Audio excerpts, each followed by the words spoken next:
Check out this brand new drop saw bench from Xtorque. This is a professional grade, all aluminium bench with two 2.2 metre extensions. That brings the whole thing out to 6 metres of flat level work surface.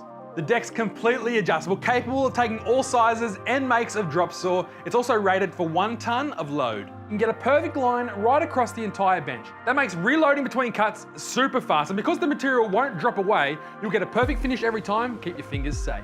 I was out on site today with Alan from Interlink Carpentry. He's been using one on site. Purchased a new bench. Pretty impressed actually, very easy to use.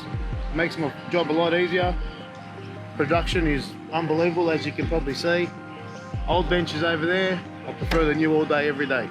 With those adjustable stops, you can get mass production hammering through, and at the end of the day, pack it down, fold it up, throw it in the back of your truck. Big thanks to Alan from Interlink Carpentry and the boys from Adco for letting me out on site today. If you've got any questions about the new Xtorque drop saw bench, hit me up in that comment section below. Until next time, I'm Tim, and you're watching Sydney Tools TV.